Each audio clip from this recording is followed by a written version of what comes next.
Good evening, everyone. We are continuing on from where we left off yesterday at the end of Hosea chapter 6, moving into Hosea chapter 7.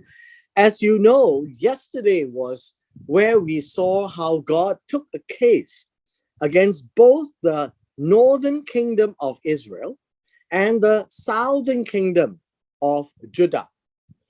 Today, the charges go into a little bit more graphic with particular focus in the kingdom of Israel, the northern kingdom. And so one of the things that I have continuously asked us to bear in mind is that the primary audience of Hosea is the northern kingdom, Israel.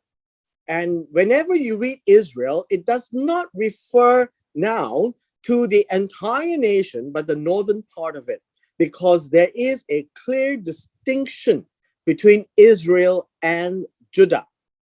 Today, we will be starting from Hosea chapter 7, verse 1. And just allow me to paint a little background. One of the things that you would find when we study the prophet books is that it appears that God seems to be very long-winded. He keeps harping at their sins. He keeps talking about their idolatry, expressed as harlotry. He keeps talking about their Hamas, which is injustice and violence against the people, and the treachery, pretending that everything is okay when idolatry is being practiced. And so you find that God is like a very patient father telling the child to do something, and he keeps reminding the child, did you not hear me? I asked you to do this. And you know, the father will come to a certain point in time where he just can't stand it anymore, and he'll take up the cane and he will judge and punish the boy. Well, God is in that same mode, except that the patience of God is far longer than any father that we ever had. And so when you see and you think that, oh, God is so long-winded, he keeps repeating himself, understand this: as God continues to rebuke, lay a charge against them, warn them, he will discipline them and judge them one day. And all for what? In hope that they will repent and turn back to God. Our main theme from Hosea chapter 4, verse 6, my people is silenced, not destroyed, right? Silenced for the lack of knowledge. And yesterday we saw that God had desired kindness over sacrifices, right? Yeah, he had preferred the knowledge of God over burnt offerings. Very consistent with the relationship between David and God as expressed in Psalms 51, verses 16 and 17. So today's background is very much a focus on Israel, otherwise known as Ephraim, otherwise known as Samaria. Look here: Israel, Ephraim, Samaria. And all of these are synonyms of the same northern kingdom, bringing charge to tell us what exactly was happening to that northern kingdom. As we begin verse 1, it says, when I would heal Israel, the iniquity of Ephraim is uncovered, and the deeds of Samaria, they are also uncovered. So you could see that Ephraim and Samaria, this is an A and a B, is talking about the exposure of their, well, what would you say? Their iniquity, their sins, right? Their evil deeds. They are all uncovered. Now, the word uncovered here literally is caused to, well, cause to be exposed. Now, in a typical word, this would be made nude, right, for a person. But we're not talking about a person. So it's suffice for us to look at uncovering as to be caused to be exposed. All these deeds are no longer in secret. What do you mean by heal? This would be to restore. As I had indicated yesterday, we are fond of this word, heal, but the actual meaning has nothing to do with illness. It has to do with the failure of Israel, and then to restore them to health in the sense that of their relationship with God. That is the idea of healing in the Hebrew text here. When God wants to bring them back, restore them, fix that relationship, somehow everything that the northern kingdom did is being exposed. For they deal falsely. Deal falsely means to, well, shakar here is deal in deception, right? The thief enters in, the bandits raid outside. So this one means everywhere is not safe. What is not safe? The whole environment is in topsy-turvy. The thief comes to, I guess, comes in to steal and to strip the insides of the house. And when you're outside the house, you get bands of robbers robbing you as well. So whether you're in the house, out the house, or you are in deal. So the idea of deal falsely is when you're working things together, people are cheating each other. This is known as Hamas in Hebrew, and it means injustice and violence.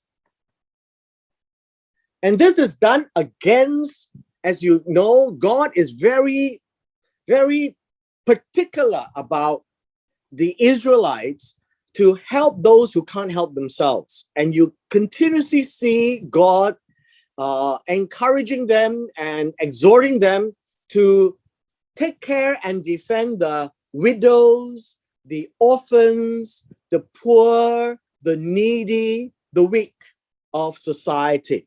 And when you don't do that, it's called injustice. And on top of that, if you were to incite violence, then it is the epitome of this word Hamas. And God will then take action upon the nation itself. Now, throughout the prophet books that we have studied, all those prophet books that is pre-exile, meaning before the exile to Babylon, and you would have Isaiah, Jeremiah, Micah, and now Hosea, and the rest of the prophet books, they are all dealing with two things, Hamas and idolatry. And the book of Hosea is no different, except that in chapter 1 of the book of Hosea, God is painting the direction where he is seeing his judgment will take. There will be 3 sons, right? There's Jezreel, there's Lo Ruchama, God will not forgive. There will be Lo Ami, that you're not my people. And God is telling them, if you continue down on this path, God is going to turn away his face from Israel. And so God charges them. They do not consider in their hearts that I remember all their wickedness. Now their deeds are all around them. They are before my face. Now understand this. They do not consider in their hearts. The idea here, the English, the Hebrew word is actually a very simple word. They do not say to themselves. Right? Say to themselves. They are not considering in their hearts. And so this is something to do with an internal, I guess you can call it internal consideration. And in that consideration, this is in their mind. Remember, hearts is not the organ that's beating. Hearts refer to the mind, referring to the will, referring to their choices.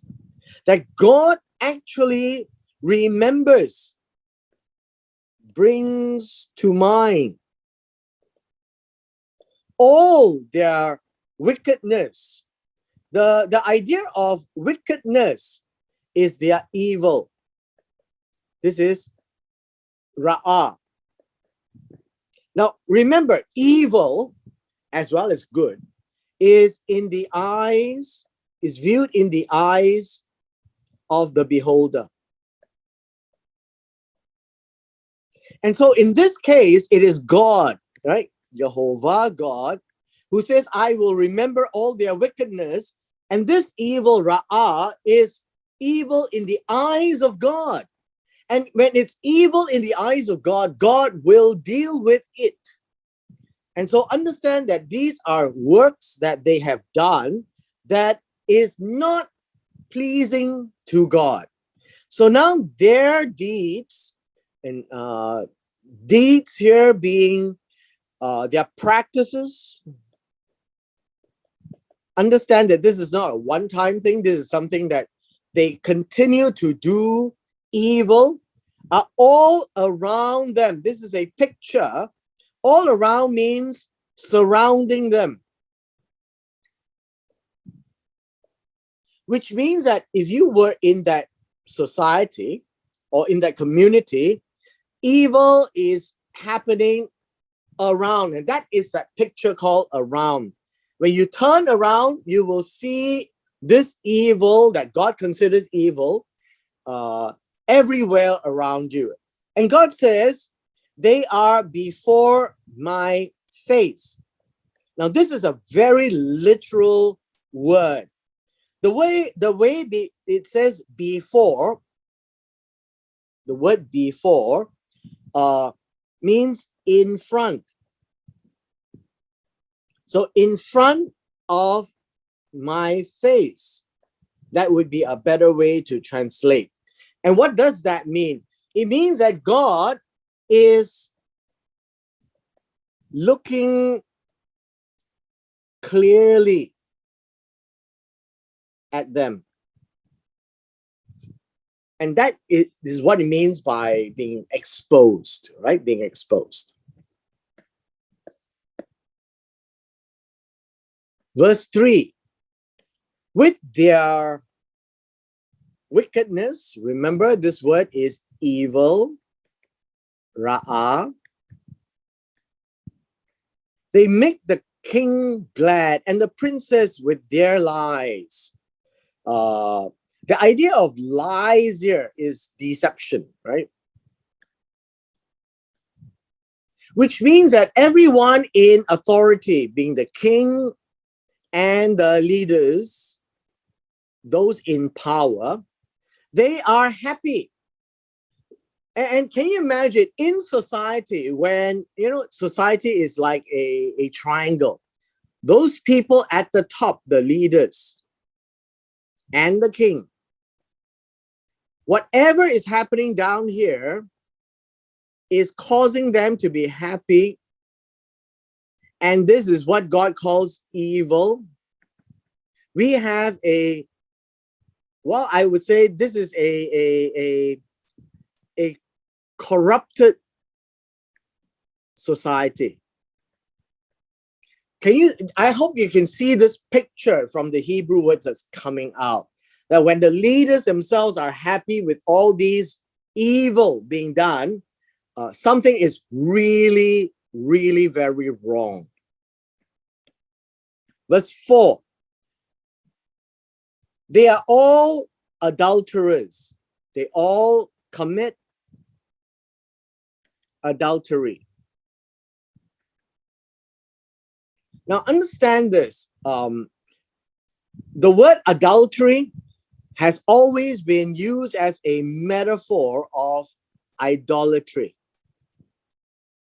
Now, I'm not suggesting that there is no adultery, but I'm merely saying that this word that's being used is a choice word to refer to the practices in society everywhere you turn, that they are practicing idolatry. And it says like. Now, this is the metaphor. It is like an oven heated by the baker who ceases to stir up the fire from kneading the dough until it is leavened. This is talking about how the baker is using the metaphor of a baker who is trying to bake, right? Bake bread, right? Bake bread. So you knead dough until there is leaven and it rises. And the oven that's heated by the baker is forgotten. Say he ceases to stir up the fire. So the baker, the picture here is the baker forgot to prepare the fire. And it's a very important aspect because by the time you finish kneading the dough, you have to put it into the oven. It means that they have missed everything that they are supposed to do right. Verse 5. On the day of our king, the princes became sick with the heat of wine. He stretched out his hand with scoffers. Our king, he stretched out his hand. This would be the king, right? On the day of our king seems to point out to the king's installation to the throne. And you know, when the king is installed to the throne, there is celebration, and they all became sick with wine and they were all drunk. That's the picture in verse 5. Verse 6, for their hearts are like an oven. Now again, every time you see the word like, this is a metaphor about to take place. So it is not that their hearts is an oven. Their hearts are like an oven. And so we're talking about their hearts, their mind, their minds, their wills, their choices. Their choices is like an oven. As they approach their plotting, verse 6, it says, approach their plotting evil, right? This is a word that describes the plotting of evil plans. Their anger smolders all night, and they are burning in the morning like a flaming fire. They are preparing to execute evil, right? And that desire grows and grows. So they are planning in the night and they are effecting it in the morning, right? So verse 7, all of them are hot like an oven. So again, metaphor. Today's metaphor is about baking, right? All of them are hot like an oven, and they consume their rulers. all their kings have fallen. None of them calls on me. Now, this is an important expression, is that all of these evil deeds are hatched and executed to the highest level. And God says, as they do all these things, they do not call on God. It seems that they have forgotten God. Now, remember our key text, remember Hosea chapter 4, verse 6.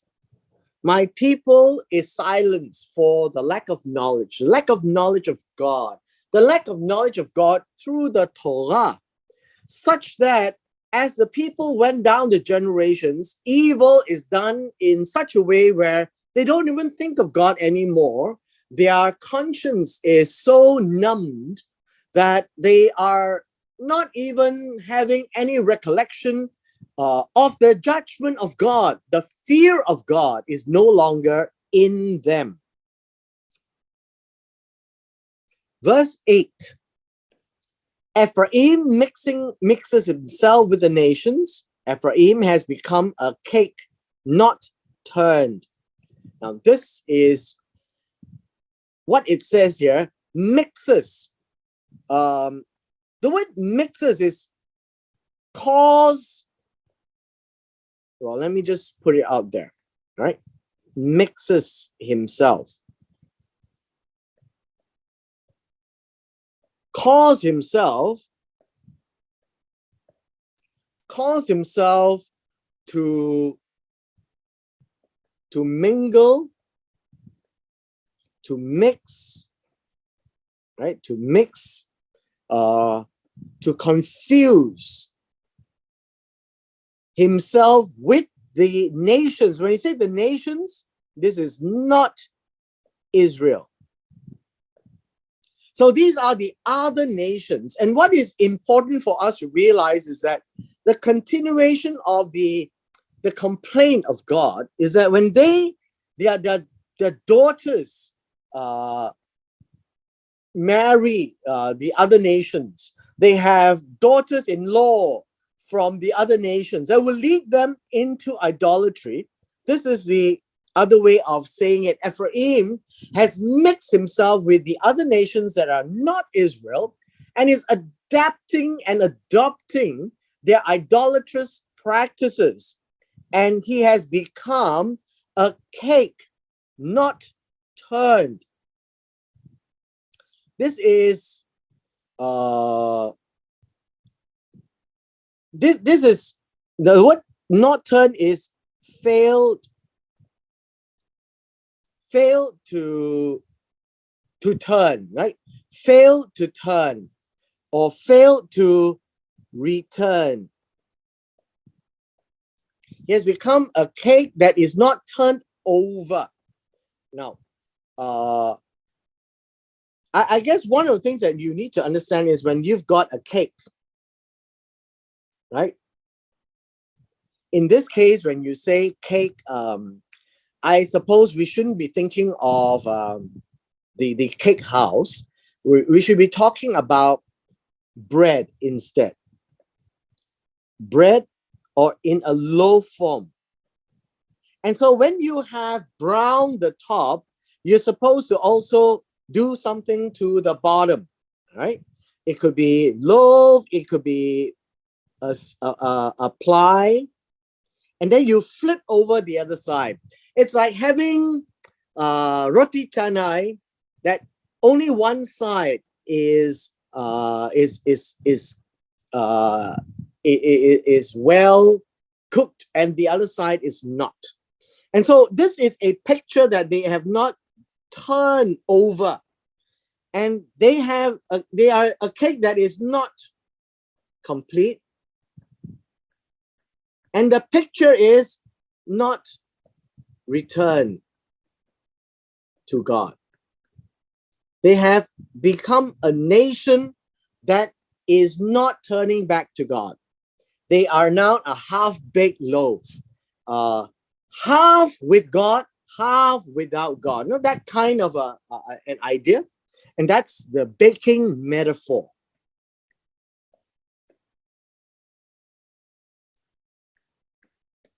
Verse 9.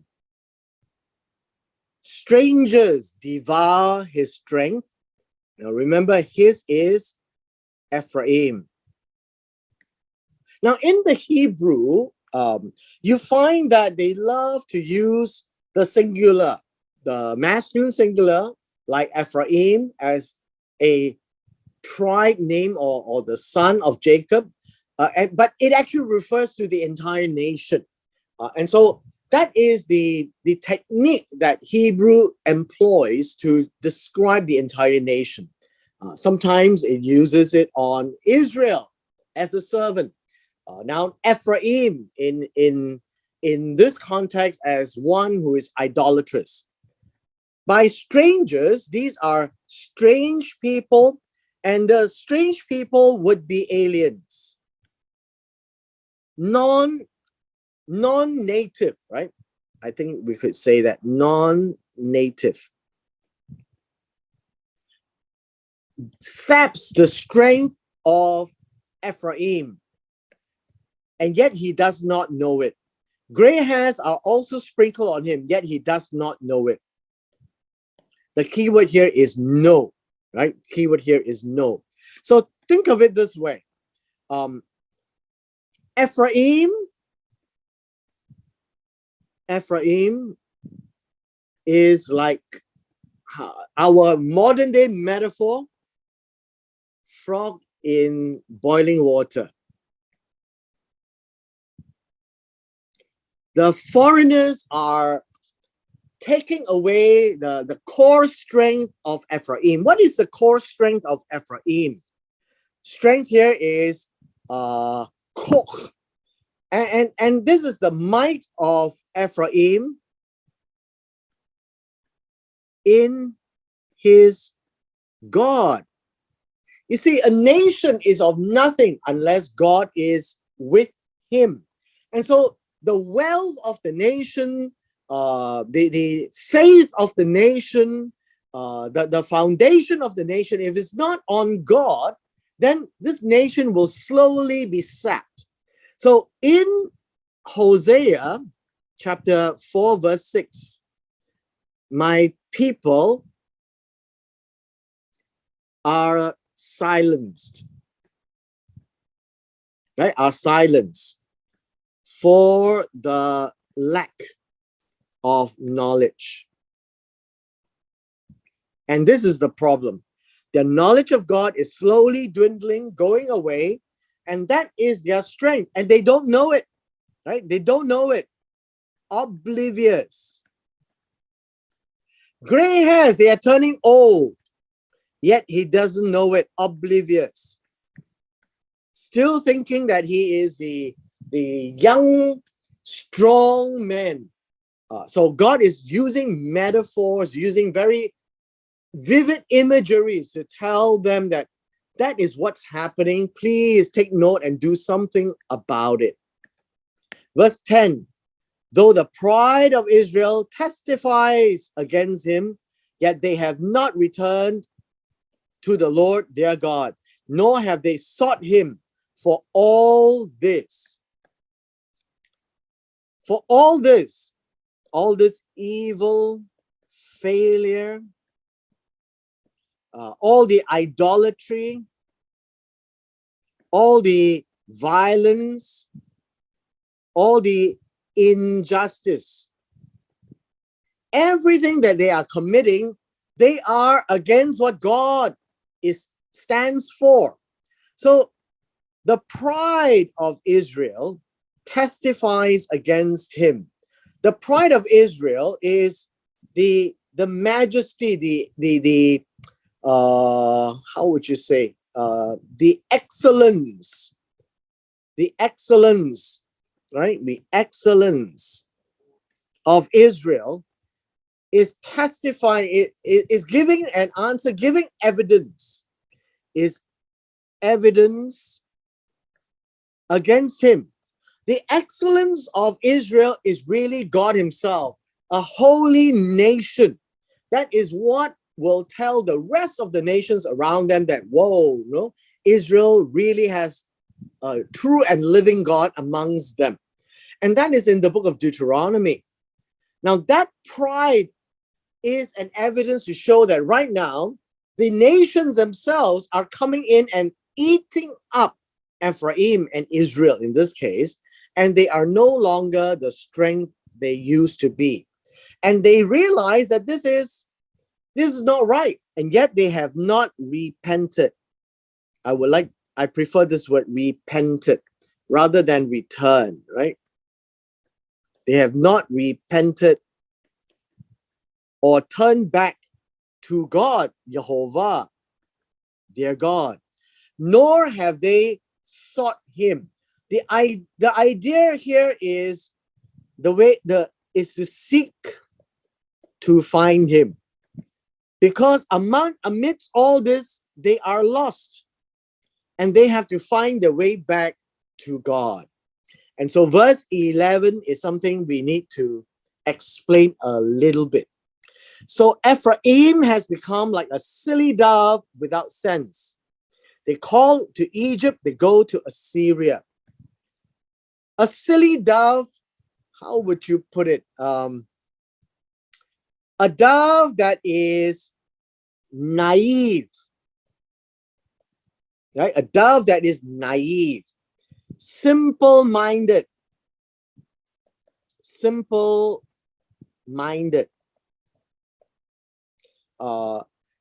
There is a good and bad side to this, right? The good side of naive is that they will be blameless. I think we can put it that way. Blameless. They will be at ease to follow. Right? Open-minded. The bad side to this concept of naive is that they will be easy to follow evil. They will be so open that they can't tell good and evil anymore, and they will be easily misled. Now, this is the word for naive, a silly dove without sense. I think that is what we're trying to say. A silly dove, the word silly dove without sense. This is that word, and it merely tells us the character of Ephraim in the future, right? Even though it says has become, this is talking about Ephraim in the future. What they would do is they would go to seek Egypt for help, and they would seek Assyria for help. And that is why God calls them, this is really silly. These are your enemies, and you are calling them your friend. And now let me explain, right? Let me explain. What has Egypt and Assyria to do with the future of the northern kingdom? We're talking about the future of the northern kingdom. They, instead of seeking God, they went to seek Egypt and then to seek Assyria. Two nations who are not their best friends, who has never been their best friends, who cannot appear, at least to us, when you look at this, it's like, how can Ephraim go and seek Egypt for help? How can Ephraim seek Assyria for help? That is the question. And hence the expression, they are so naive, so silly. Now, let me now go forward to 2 Kings 15:17. And then you can see what I mean. So I'm going to take a digression from here. In 2 Kings chapter 15, verse 19, we see the beginnings of Assyria being really strong, coming down from the north. The king's name is Pul. The king of Assyria came against the land. And then you see the then king, which is future. Remember, this is in the book of Hosea. It's the time of Jeroboam the second, right? And the future king is Menachem. Menachem is the king of Israel, and look at what he did. Now we're talking about the future now, all right? He gave Pul 1,000 talents of silver so that his hand might be with him. That Pul is going to give Menachem the strength to rule his kingdom. He's a bad king, and yet he is now calling upon Assyria to strengthen him. And what did Menachem do? Menachem got the money from Israel, from all the mighty men of wealth, each man 50 shekels of silver to pay the king of Assyria, Pul. And then Pul went back to Syria, and Menachem every year gives a tribute so that he is safe. So this is the concept of going to Assyria for help. Our next portion is in 2 Kings chapter 17. And this is in the 12th year of Ahaz. Ahaz, king of Judah. And remember what I had mentioned when we first began the book of Hosea. The way that they measure the time and the calendar is always against the opposing kingdom's reign, so that you know when this event happened in the north is corresponding to something that happened in the south. The 12th year of Ahaz, king of Judah. Then Hosea became king over Israel and then reigned for 9 years. He did evil in the sight of the Lord. And then Shalmaneser, king of Assyria, came up against him. And then Hosea became his servant and paid him tribute. Remember, this is another king. Menachem did that. So did Hosea now. Remember, Hosea now is the final king of the northern kingdom. He did exactly that. But the verse I wanted everybody to see is in verse 4.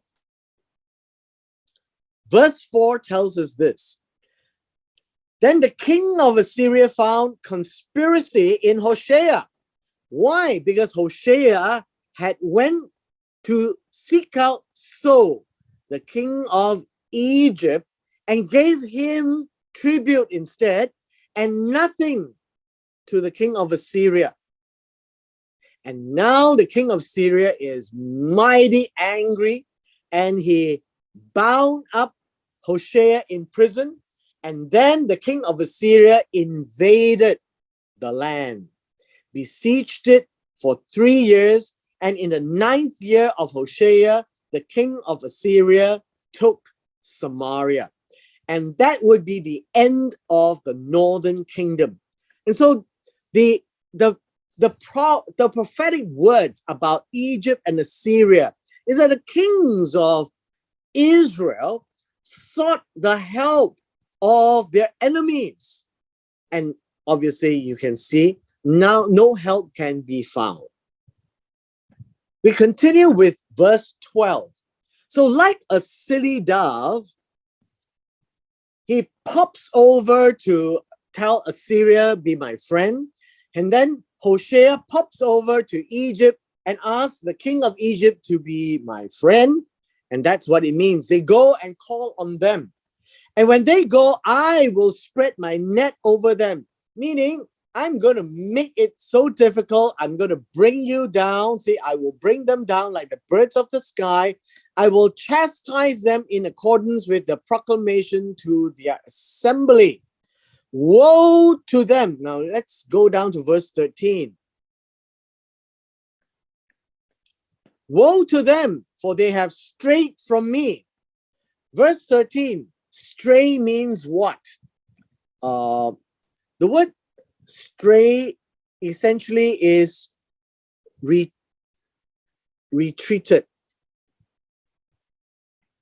He has wandered abroad, right? Stray away, yes, right? It's like flapping their wings, flapping wings to fly away.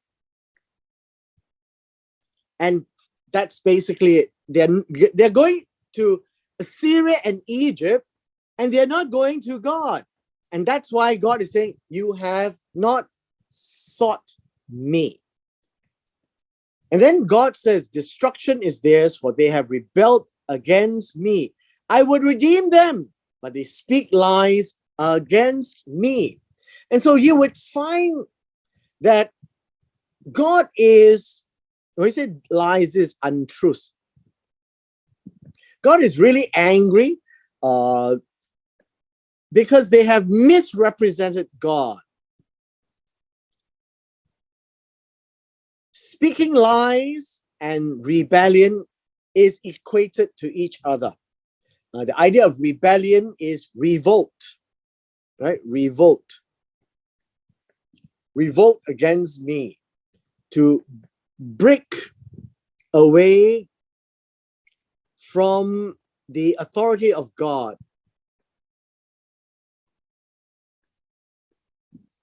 So you can see that this idea of rebellion, speaking lies, are equated as an A and a B. Two statements that is to emphasize what is the problem. The problem is everything that they have done is not about God. It's about straying away, going away from God. And so their consequence here is destruction, right? Destruction. Now, the word destruction here is havoc. It says havoc or violence, ruin is theirs. That's their consequence. They will be, how should we say? They will come upon a time where they would be robbed, they would be wasted, and they would be savaged. And this would be a prophetic word of the nation of Assyria coming in to take over the nation. I would redeem them. Redeem them means to do something to bring them back. But God says, no, they are not doing themselves a favor. In fact, they are misrepresenting, right? Misrepresenting God. And so God is painting this picture. I want to help them, but I can't. When I want to do something for them, they show themselves in utter disregard.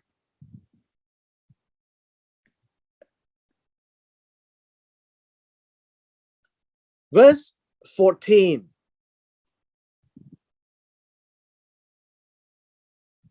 Verse 14.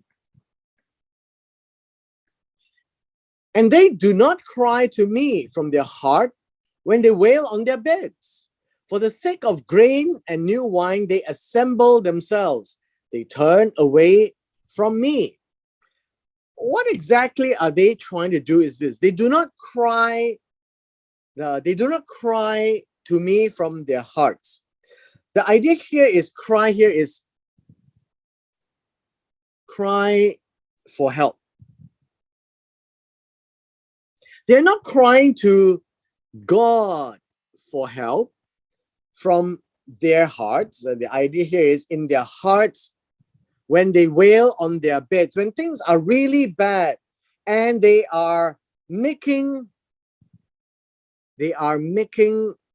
a howl on their beds, they are not wondering why can't we call on God? They're not even thinking of God, right? They have forgotten about God. This is for the sake of grain and new wine, and these are the harvests. They actually, they well, it says here they assemble. How should we say? They remain together. They come together, right? They come together for grain and wine. But what do? They turn away. Now, this word "turn away" from me is to depart, to turn aside, right? To go away, and that's their behavior. Although I trained and strengthened their arms, yet they devise evil against me. This is the continuation of God's complaint against Israel. Although that's Jehovah, I trained. The word trained is discipline, right? Is discipline, admonish, correct them, right? Chastise them. The second word here is chazak, to, let's see. The word here is to make them strong, right? To make them strong, to give them strength. That's the word, right? Although God disciplined them and gave them strength in their arms, this whole concept of arm, it is the, how should you say, arms would be the upper part, right, from the shoulder up. So the idea of arms would be this part here, right? And so the idea is, God says, I have disciplined you, I have admonished you, I have corrected you, I'm doing that, and I'm giving you strength in your hand to return to me, to do something worthwhile, to be able to work, to be able to come back. And yet they devise evil. The word devise here is to be mindful. They're always thinking of a plan. And what are they planning? This is to plan evil. This is Ra. Remember? This is things that in the eyes of God, that is not pleasant, not functional, not right. And this is against God. So that is a charge of God. Verse 16, they turn, but not upward. They are like a deceitful bow or bow. Their princes will fall by the sword because of the insolence of their tongue. This will be their derision in the land of Egypt. So let's break this down before we finish today. They turn. They turn is to turn back, But when they turned back, they did not turn upward,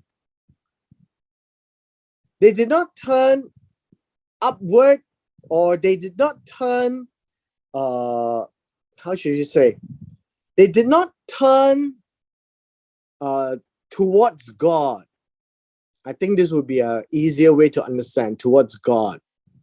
So they make a turn, but instead of turning to God, God says that they are like a deceitful bow. Now, the word deceit is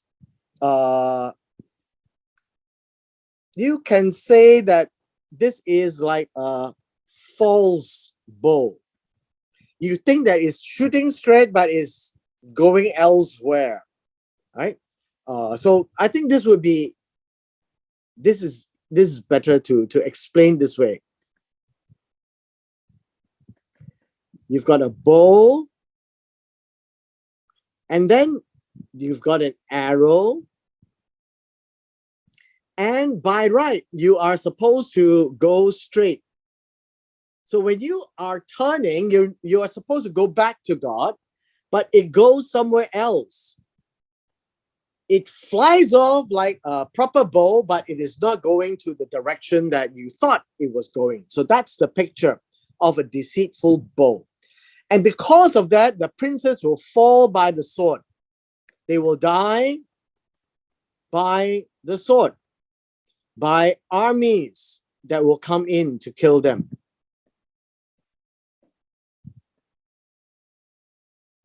Because of their insolence of their tongue. Now, the word insolence, za'am, is, how should you say, the insolence of their tongue. The idea of insolence really means the things they say, what they say. Okay, the tongue is what they speak. So they're what they speak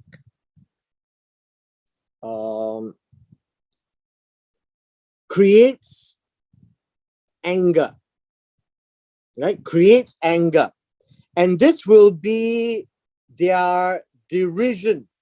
The idea of derision would be scoffing. It will also be mocking. In the land of Egypt. And so we see this in 2 Kings chapter 17 and in verse 4, where Hosea went to King Saul of Egypt. And because of that, what they have done is to instigate the anger of Shalmaneser. And from there on, it led to the fall of Samaria. And so this is the picture that God is painting to Israel, the northern kingdom, to realize that moving down the path, all these things are going to happen, and you will not really turn back to me. And with this, we come to the end of our session today in chapter 7.